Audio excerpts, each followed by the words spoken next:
अक्सर ये वाक़या बयान करते हुए सैयदना इमाम हुसैन रज़ी अल्लाह ताला अहले बैत अतहार की तरफ ये कहा जाता है कि वो मजबूर थे। ना ना ना ना ना, मजबूर कोई मामला नहीं है।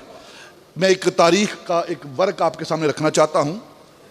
ये कादियानी जो मिर्ज़ा ग़ुलाम अहमद था ना, जब इसका मुकाबला हज़रत पीर मीर अली के साथ हुआ, आप पढ़ें, ये तारीख़ पढ़ें, तो उसने कहा कि स्टेज लगाते हैं, फिर उसके ऊपर मुनाजरा होगा। जब आप हज़रत पीर मीर अली तशरीफ़ ले आए, ये जो इकबाल पार्क है, मीनारे पाकिस्तान है, इस जगह पर स्टेज लगा।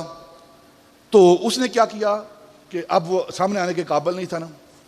आपने कहा कि तू मुनाजरा मेरे साथ क्या करेगा, 3 काम करते हैं, तू भी वो कर, मैं भी करता हूँ। अगर तूने कर लिए तो तू ठीक है, और अगर मैंने कर लिए तो फिर तू अपने दावे से बरी हो जा और मुसलमान हो जा।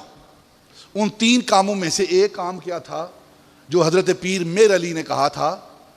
एक काम उन 3 कामों में से ये था कि ये जो दरिया बहते हैं ना, रावी, तू इस दरिया को हुक्म दे कि ये अपनी जगह छोड़कर हमारे स्टेज के करीब से गुजरे।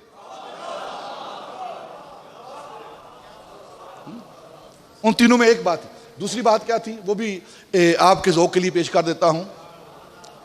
आपने कहा कि एक खैमा नस्ब करते हैं, उसके अंदर कंवारी लड़की जिसका निकाह नहीं हुआ, जिसको किसी मर्द ने छुआ नहीं, उसको उस खैमे के अंदर दाखिल करते हैं और अपनी जुबान से कहते हैं कि बच्चा जन्म दे, और वह उसी वक्त बच्चा जन्म देगी। और वो बच्चा पैदा होने वाला जिसके हक में गवाही देगा वो सच्चा है। वो पैदा होने वाला बच्चा जिसके हक में उसकी सच्चाई की गवाही दे वो सच्चा है। और फिर तीसरी जो बात है वो क्या है, आपने फरमाया कि तू भी अपना कलम रख, मैं भी कलम रखता हूं मेज के ऊपर, कागज के ऊपर, जिसका कलम खुद ब खुद लिखना शुरू कर दे। अब ये पीर मीर अली शाह कौन हैं?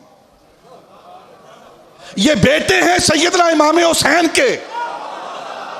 जब बेटे के अंदर ये कुव्वत है कि वो रावी के रुख को मोड़ सकता है, तो फिर बाप के अंदर कुव्वत क्यों नहीं है? बस सारी कुव्वतें होने के बावजूद वो अल्लाह की रजा पर राजी थे।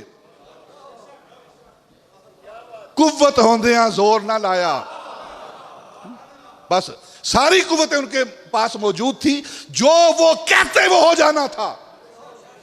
जन्नत की नेमतें आ जानी थी, पानी के कौसर के चश्मे वहां फूटने शुरू हो जाते थे। लेकिन मामला कुछ और था।